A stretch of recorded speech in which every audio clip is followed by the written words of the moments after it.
real business owners. Welcome back to the Real Business Owners Podcast. This is episode 47. Myself, Trevor Cowley. As always, Kel Goodman with me. Guys, today we have a special guest for you. I tried to find somebody that I felt like knew everything, but I couldn't find one human on the planet that knows everything. So I've got the second best option, David Meltzer. Welcome. We appreciate you coming on the podcast and giving us your time today.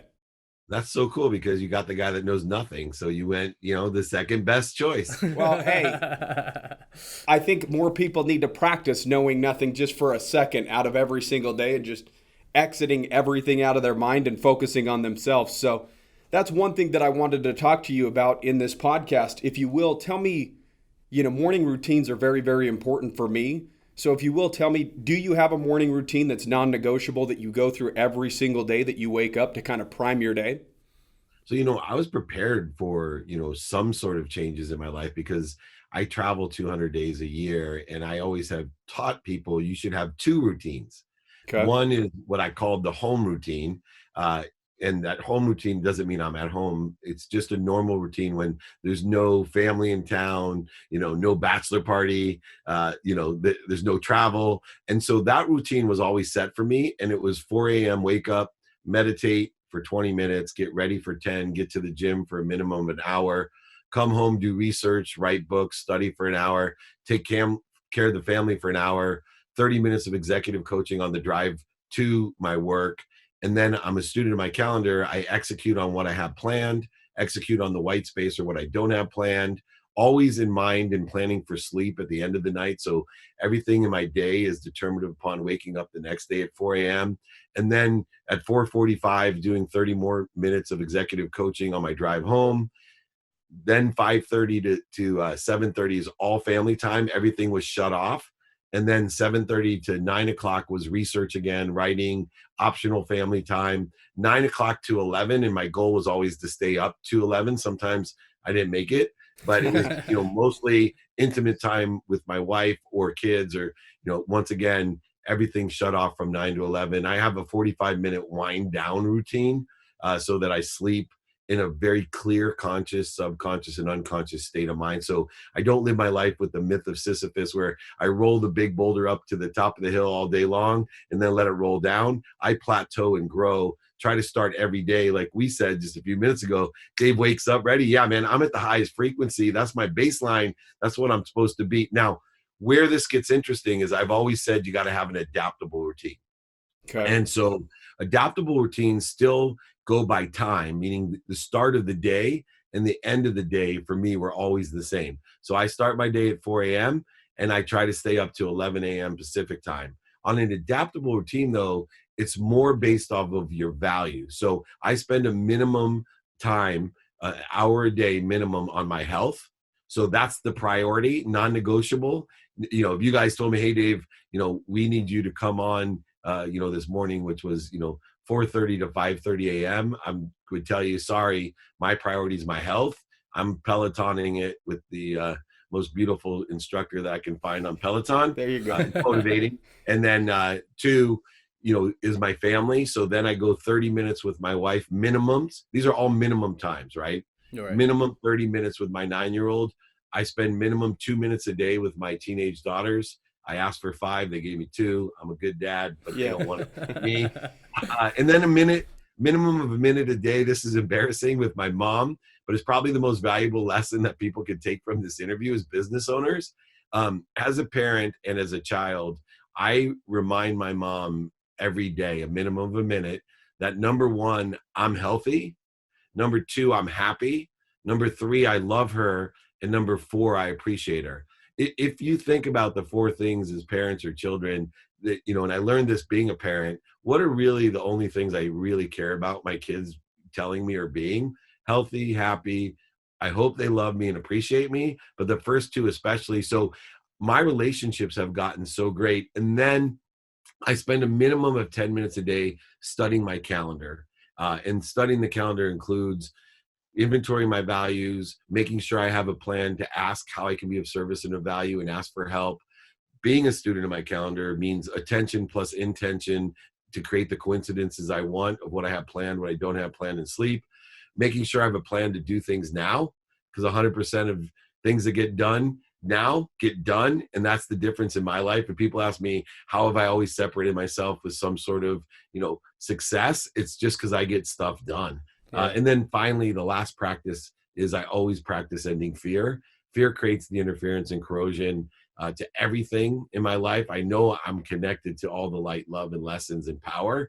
I just got to get out of my own way and stop interfering with it. So my major practice in life is to practice ending fear.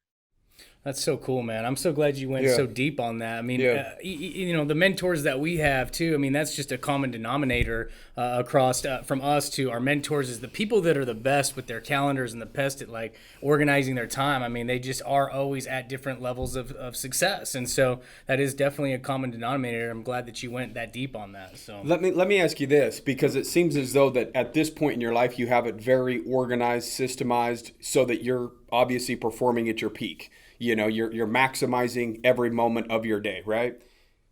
When did that shift happen, though? Was this something that you did at 18, 20, 25, or was there just chaos everywhere that you're like, okay, I've got to take control of this situation and I've got to get systemized? Like, tell us a little bit about the evolution to getting to where you're at right now. So it started in law school because I was making so many mistakes. I couldn't sleep. Because I had a tiny room, I had no money. So I studied like in my bed in this tiny room, and I couldn't understand and I wake up at 4 a.m. and I get so nervous and I think about things, and like pretty soon just doing my laundry exhausted me, like in my head, right? Oh my God. And I have a little bit of OCD, or a lot of it, like most successful people. And so I started, searching for help to see how I could use my time. And then when I graduated law school, I wanted to make, just like you guys, I'm fired up to make a lot of money. And so growing up poor, I wanted to use my time. So the first thing I learned was called the power of 64.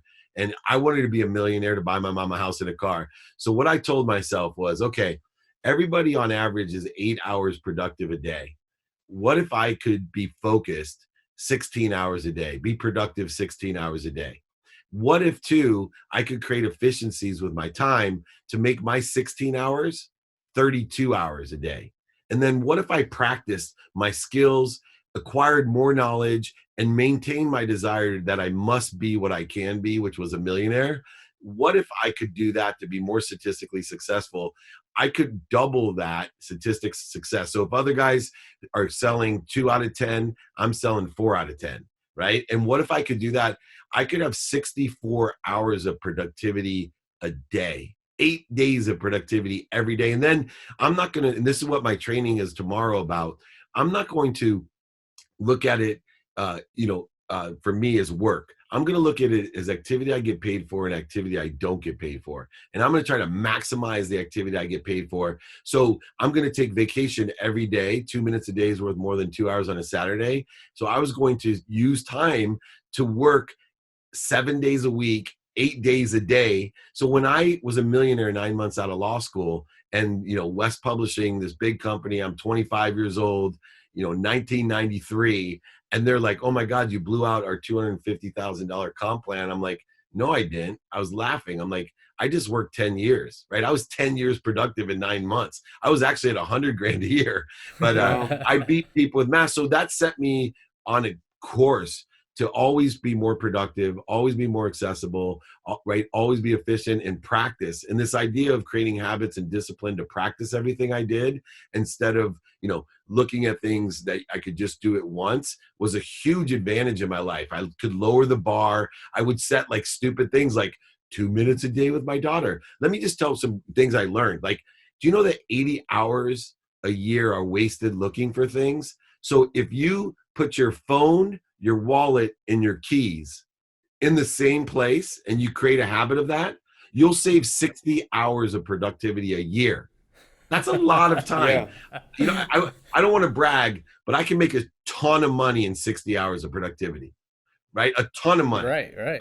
I'm talking real money, more than most people make in a year. That's just from putting my keys, my phone, and my wallet in the same place. So I started going on and using my time.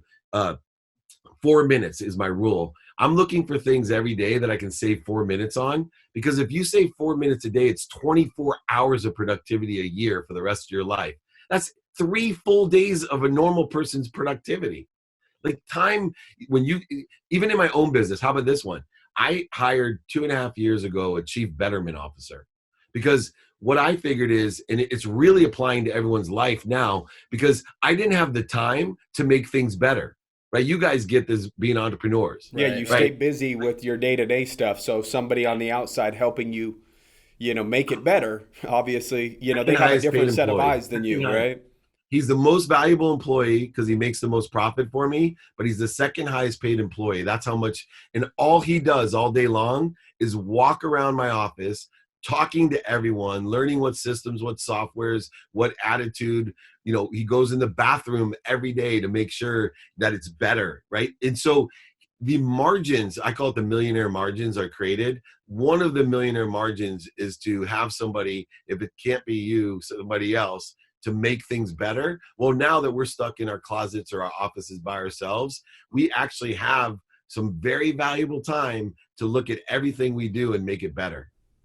No, I agree wholeheartedly. That's what we've been doing the last several weeks. We've changed our entire systems and processes, and almost changed the entire company on one of our companies, because we had the downtime to basically whiteboard it and say, okay, when this happens, we go here, we do this, and we're trying to figure out, we're cutting out the dead time, cutting out where it's not serving our customers, right? And so we wanted to increase communication, increase obviously the way that we communicate internally, as well as the way that we communicate with our customers, so that they're always in the know.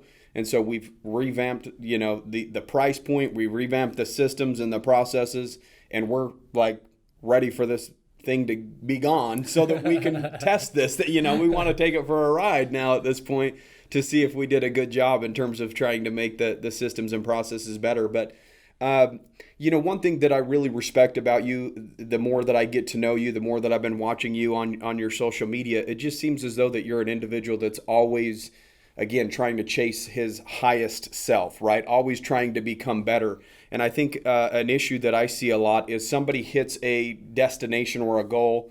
Hey, I want to make $100,000 a year. And then they almost celebrate that win forever. And then they just stop, right? Because maybe it's something that they didn't think that they would ever be able to accomplish. What's the motivating factor for you when you get to the point where you make $1 million or $2 million, $5 million, $10 million, but you still want to stay disciplined in some of your routines to always, because it's going to get to a point where it's just not about money anymore. Like Warren Buffett doesn't need the money, but he still wants to play the game. So what do you think is the difference between the people that want to continue to progress versus the people that just hit a certain point and then they plateau forever with their life or their income, right? Or worse, they get destructive, right? They self-entitle themselves, surround themselves with the wrong people, the wrong ideas, and lose everything, which is what I did in 2008. So what I learned is there's 3 worlds. There's a world of not enough, and that's what I was born into with a single mom and 6 kids, right? A mom who packed my dinner in a paper bag, that worked 2 jobs. Well, no matter what, my mom lives in a world of scarcity, and she's a victim. Everything happens to her. And then I learned about this world that you're talking about right now, the world of just enough. I want to make $1 million. It's just enough. And that's the world that's for me. And you live a filled life. And a filled life is one that you're filled with everything that you want. And like you said, you can get complacent. There's no motivation or inspiration in your life. Where I learned over the last 13 years, a process that's called enjoying the consistent everyday, persistent without quit pursuit of my potential, not anybody else's potential. I don't vote for what anybody else thinks of me. I don't vote for what anybody else wants for me. I have learned throughout the years, I vote for what I want, my potential. Some things I have a very high quantum potential, a DNA that allows me to communicate more effectively than most people, to, work more diligently and stay focused. But I also, if you take like basketball, I have a very low quantum potential. But, if I still enjoyed the consistent, persistent pursuit of my potential as a basketball player, I'd be in the over 50 league at the Jewish Community Center, maybe as a starter, maybe, but that's my potential. That's my potential. But, we look at that, and you can live when you understand that formula that I just said, enjoying the consistent, persistent pursuit of your potential, detaching your emotions from the outcome. I'm very goal oriented, right? This is where people think it's counterintuitive. I'm super goal oriented, but I don't put limitations. So I would say I want to make over $1 billion. I want to make over, I don't say I want to make 1 million and then stop. People limit themselves. But when you live in this world, it's called the world of more than enough, right? And the world of more than enough isn't a filled world. It's a fulfilled world. I live a fulfilled life. And I live that because I enjoy and have learned to do. This is what my training's about Friday, learning to do what you love. The biggest misnomer, and you guys will do this because I'm sure you have friends going, you guys are so lucky, man. You work together. You love what you do. But look, that's bull. Let me tell you, everybody, my business partner is a Hall of Fame quarterback. He has the dream job of almost every young male in America to be a Hall of Fame quarterback, right? Let's be honest. That's a bomb job. Yeah. But he'll tell you, he doesn't love 100% of what he does. Yeah. Right. Nobody does. Yeah. And what we have to do is learn to love the percentage that we don't love of what we're doing, whether it's personal or professional, from taking the trash out to being the Hall of Fame quarterback. What if we enjoy the consistent, persistent pursuit of our potential, learn to love, have a perspective that we're always connected to the lessons in light, and that it's our job to practice ending the interference or corrosion to that connection. That's why I wake up at my highest frequency, I plateau and grow. And my main mission in life is to teach other people this so that they can be happy. No, I love that. Yeah. So here's what I was guilty of, right? You know, especially being young in sales and then moving to entrepreneurship. It was, man, if I make $100,000 a year, I'm going to be so happy. I'm going to have it all, you know? And then you hit $100,000 a year and you look around and you're like, okay, where's happiness? You know, it's not here, right? And then so you set the bar at 200, 300, 400, and you keep hitting these specific goals. And then it gets to the point to where you start looking around, if you know, at $400,000, $500,000 a year or whatever it is, and you start realizing that money doesn't equal happiness, right? And so I think destination happiness is a big issue where everybody's saying, I'll be happy when, right? When I get to this point or this level. There you go, right? Change the background, right? So let me ask you this. I moved to a different room. What you said. So I told you I was trying to bring on the smartest man on the planet that's part genie. He can just literally transcend right over into another room immediately. So what would you state to, you know, young entrepreneurs that are holding their happiness back, so to speak, and they're putting it out a year out, 2 years, 5 years, because they're putting it at a specific point? I think we can understand this a little bit better because we've seen money come in and we realize that. And I think a lot of people that don't have the money yet think it's just a load of crap. Like, oh yeah, right. You know, I'll be happy if I made $250,000 or $500,000. So would you say that true happiness is just a matter of always trying to find your best self and always studying you? Or what would you state with your belief system is the definition of true happiness? So I grew up, money bought happiness and love. Everything that happened to me till I was 36 years old reaffirmed that money bought happiness and love. And I was empty. I ended up empty because I was convinced of it. Where the shift has occurred, and what I would tell a young entrepreneur, is that money is the currency of this vibration. It's the most important thing of the pragmatic world, right? You need to blend it with your faith. But what helped me understand this is that, you know, nobody wants to hear, don't buy a Ferrari. That's not going to make you happy. Don't make 250 grand. Because that's bull. You know, it's not true. Money's super important. Here's what I want you to focus in on. It's money allows you to shop. Okay. And what you shop for, you need to learn whether it makes you happy or not. So if you shop for the things that make you happy, you're going to be happy. If you shop for, and like I have, the wrong things, it's going to make you miserable. And so the more money you have, the more options you have to shop, the more options you have to learn what makes you happy. So for example, Ferrari. I always wanted a Ferrari. I set my emotions. The day I bought a Ferrari, I was going to be happy because my mom would think I'm successful. People who just meet me would know I'm successful. Women would love me, right? Everyone. And what I learned from buying it, and I want everyone to experience this because they may have a different experience than me. I want everyone to have enough money to buy a Ferrari. What I learned about a Ferrari is if you drive it too much, it breaks down. If you drive it too little, it breaks down. It's the biggest pain in my butt because I always was more worried about my car than anything else. Nobody thought I was cool. And if they did, they're not the people I wanted to think that I'm cool. And, last but not least, all I did was reveal my true anatomy to women. It did not help me at all.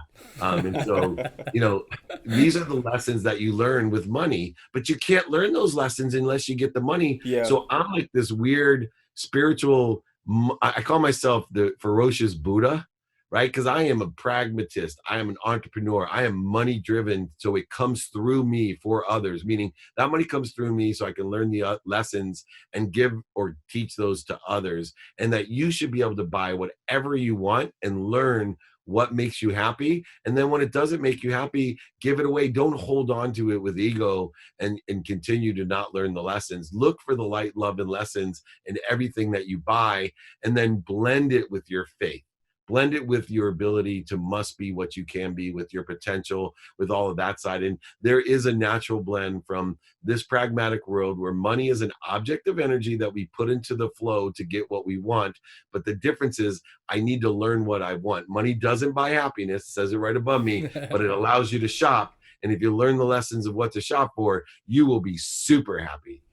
I like that. That's cool. Yeah, no, I like it. I like it a lot too. And just so that you understand, like we're new to this, the journey of really looking inside, right? Like, because we've got to the point where you start making money and then you realize that money can fill up a bank account, but it can't fill up your soul, right? Making an impact is ultimately what will fill up your soul and make you feel good. Now, if you can make money and make an impact with the exact same thing, then you found probably your key to happiness, right? So, because giving to others obviously is probably the most rewarding thing ever. Like you talked about purchasing a home for your mom and being able to take care of her. That was one of my big goals. And on Sunday, I wrote her a check for $2,000 and told her I'm going to start taking care of her mortgage on a month-to-month basis because of everything that's going on. She's also lost her job. And so, that's been a big motivating factor for me. Not necessarily, I do want all the fancy things, the cars, all that good stuff, but taking care of people is definitely above and beyond all of those things. And I think that if individuals actually look outside themselves on how they can impact others, because even getting a Christmas gift, I feel weird opening one, but I love giving it to somebody else and watching them light up and open it, right? It's just, you get more joy out of giving than you do getting. And so there's got to be kind of that give and take there, with some of your goals of, how can you serve other people if you get to a specific level? Let me ask you something real quick about ego. Do you believe ego serves you as an individual, or do you think it works against you? Do you think that there's a way for it to serve you? Like, talk about ego a little bit. And, because we've talked about this on our podcast before, that we believed it got us to a certain point, but then we couldn't break that. We had to let go of the ego to then kind of go to a new level. Shine some light on that, if you will. Yeah. So there is a purpose to the ego and a benefit of the ego, because the ego focuses us. And to initiate something or to create a catalyst in our life, fear, which, everything that evolves around the ego is fear-based.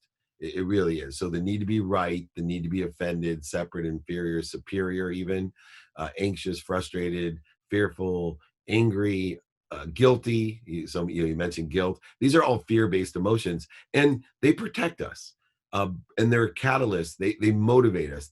The problem is that you can't stay in that state, right? The idea is, okay, I'm looking, the original idea is I'm looking over around the tree and there's a humongous bear. Oh, I better acknowledge the bear. I want to survive. That's a very good thing about the ego. Okay. Now, where we have to control the ego is after I'm aware of the danger, right? As a catalyst, I'm focused in on it. Now, how do I stop, drop, and roll back into truth consciousness? Where people make the mistake is they look at the bear and then they run sometimes in the wrong direction and keep running and running right into the bear. Right? And they wonder, why did I run right back into the bear? Instead of saying, there's a bear. Let me figure this out. What's the best way to get to my trajectory? Oh, I know what I'm going to do. I've learned this, this, and this. I'm going to get really big and the bear's going to run away from me. Then I can go walk to the store as fast as I can, or to the cave, or wherever. This is what people do. So there's 3 things to do in ego. And I believe, like I told you, the 5th most important thing is practicing ending fear. And it's a daily practice for me. And the faster you can get back to center or to neutral or to your trajectory, the better. But I have learned that when you're in the ego-based consciousness, you're hyper-focused. Fear, though, is a soul sucker. It's going to drain your energy. Inspiration will gain your energy. So we want to clear the interference, the fear, the corrosion, but we utilize it to get that instantaneous focus. And then what we do, our mind, body, and soul are on fire when we're afraid. We stop.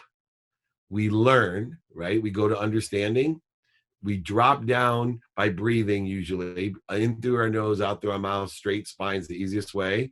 And then we get focused through inspiration, not the soul-sucking fear. We get inspired to go ahead and move in the right direction. When I've seen people, literally, it's the analogy I would use. They get on the freeway and they realize they're going south instead of north. But instead of stopping, looking to see which way they should go and getting on the right exit and moving on back north, they go ahead and go, oh shit, I'm on the wrong freeway. And they slam the gas on and they end up way down in Mexico. Right?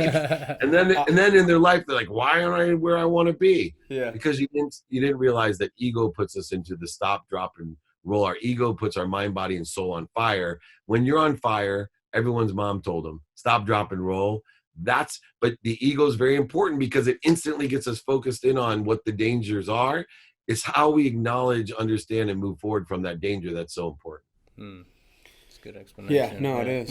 Yeah, fear. But what you're stating is originally when you feel fear come on, don't react, right? Kind of take a step back from it and analyze where it's coming from, and then make a conscious decision, a logical conscious decision rather than a fear-based decision.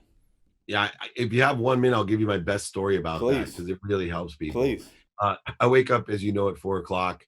I meditate and then go to exercise. One Saturday morning, I'm outside 4:30 in the morning, getting in my car to get to the gym. And I noticed that my 17-year-old daughter's car is missing. That is a pretty fearful ego thing that happens. Normally, before I learned this practice, I would have picked up my phone and been screaming at my daughter, where the F are you? Right? Of course. I got that feeling. I picked up my phone and I decided I'm going to stop.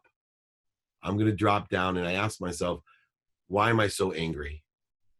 Well, I'm angry because I'm afraid, right? I'm afraid that something has happened to one of the most important people in my entire life that I'm responsible for. I'm terrified, actually. Okay, breathe. I picked up the phone when I got to neutral. I called my daughter and I said, hey, where are you? I'm at home.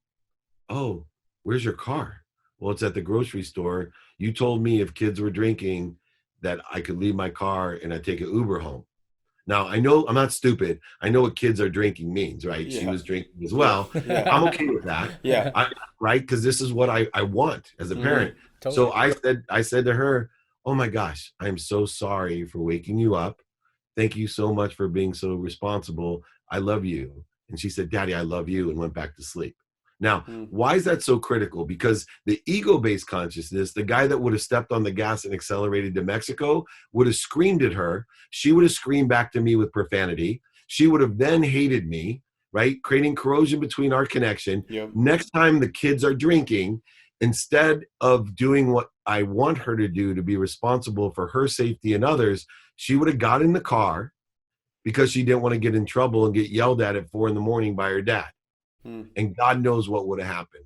My life and her life could be completely different. Right. And this is what people do every single day when they don't stop, drop, and roll. And they wonder why all these awful things have happened, because pain will arise mental, physical, spiritual, and emotional pain, financial pain, all will arise if you haven't learned the lesson. They'll go away when you learn the lesson. And that's the core of your business, is to help other people not pay the dummy tax and teach them the lesson so their financial pains go away. Yeah. It's crazy, man. That's like one of the very first things I learned when I started going down personal growth and working on me years ago when I went through this nasty divorce and I was breaking a family up. And is, anger is always, always, always a mask for fear. And you have to identify what it is. What is that fear that you are now lashing out or is causing this anger, right? And just practicing that over and over and over again for years was probably one of the biggest shifts that people saw in me. They're like, man, this guy isn't walking around so angry anymore, and this guy is actually more productive in his life. And success really started compounding when he actually work on that kind of stuff consistently. And so that's a really cool story. No, I like that too. You nailed it, man. Let me ask you this, right before I, ask where people could find you and connect with you, all that good stuff. But what would you say? I mean, you've been in the game for many years. You're a serial entrepreneur. You have tons of different investments. You do very, very well for yourself. And I believe you coach people as well, right? Okay. Yeah. So I'm a big believer in having a coach or a mentor, right? Somebody that's way down the line where you want to be, obviously, right? Because your today problems are their yesterday problems, right? They've already solved them. So why sit there, like you talked about, pay the dummy tax, right? So what would you say is the most common mistake that you can identify when you start working with somebody or coaching somebody, mentoring them? Is it the fact that they're so focused more so on the business than themselves? And then you turn them to look inward? Or tell me a little bit about the most common problem that you've identified with your years of entrepreneurship and your coaching and mentorship. The biggest problem is that people want to give. And that might sound weird. The biggest problem with almost every entrepreneur when I start working with them, and I also work with top, Fortune 500 CEOs and executives, and they have the same problem. It's the same one that I have, receiving. And it's a matter of radical humility that business executives and entrepreneurs are control freaks, and we want to just give, and we're responsible for everyone. Yeah. And we forget we can't give what we don't have. And so not asking for help and knowing how to subtly ask, do you know anyone that can help me? Finding all of those people to create the flow and acceleration and growth in our lives. And the number one consistent problem that people have is they don't feel worthy of what they have, and they don't feel worthy of what they're going to have, and they're afraid to ask for help. They think that people are gatekeepers. We're competitive in nature, hyper competitive in nature. And what I say is, look, the mindset shift that I give people is, look, everyone is either a sponsor of mine or a power sponsor of mine. What does that mean? Well, no matter who I see in a subway, at the airport, or an arranged business meeting, no matter who I see, my mindset is, you are a sponsor of mine or a power sponsor. A sponsor is somebody that knows someone or something that can help me. And a power sponsor is someone that can help me and knows something that can help me, and also knows somebody else that can help me. And the more that I ask for that type of help, especially today where the average person knows over 1,000 people, unlike when I was a kid and I was lucky to get to the golf foursome or the card game or the church group, we were limited how much help people could give. On average, over 1,000 people. If you don't understand the series of questions of how you can be of service and of value, but even more importantly, how you can ask your sponsors and power sponsors every day for help, you are limiting your capacity to make a lot of money so you can help a lot of people and have a lot of fun and enjoy your life. Love that. That's cool. So if you will, tell everybody where to connect with you. I know that a lot of people can benefit from just your insight, your Instagram, and your podcast. You also have a podcast, right? That we were a part of. So we appreciate you having us on that. Can't wait for that to come out. Yeah. That's good. If you will, tell everybody where to find you and connect with you, because I think more people could benefit from having you in their life. Thank you. Yeah. And David Meltzer, at David Meltzer, YouTube, LinkedIn, Instagram at David Meltzer. My website's dmeltzer.com. My email is david@dmeltzer. I have a text community, 949-298-2905. I do free trainings every Friday, 11 a.m. Pacific time. This week's Road to Revenue, learning to love what you do. Like I said, where do they find that information? Would they find that on your Instagram or on your website, or text me or my website are the best places, or email me at david@dmeltzer. But everybody's invited. We have a capacity of 10,000 people. It gets pretty crowded, so it's good. There's a lot of good questions, and I'm here to be of service. So thank you so much for the opportunity to share. Yeah, absolutely. Guys, I know you got value out of today's podcast. Make sure that you leave a review for us. Make sure that you connect with David. Follow this man. He's very insightful. This is I think you are a perfect hybrid of an amazing entrepreneur and an amazing individual, because you've done the work externally out in the world for entrepreneurship, and you've done a lot of the work internally. And I think that, those two have to go hand in hand for you to continue to hit new levels and again, always finding the best version of yourself. So, and we always tell our audience too, man, the biggest thing that you've got to be focusing on is what you are putting in between your ears and what you're listening to, what kind of content you're feeding yourself. And this is a guy that you guys should be following, listening. I've started following him and listening to him. I've enjoyed your content a lot. Absolutely. And really appreciate you coming on. Anytime, guys. Congratulations. Let's share the happiness. Take care. Absolutely. Thanks, man. Awesome. Talk to you guys soon. Yep. Bye now. You.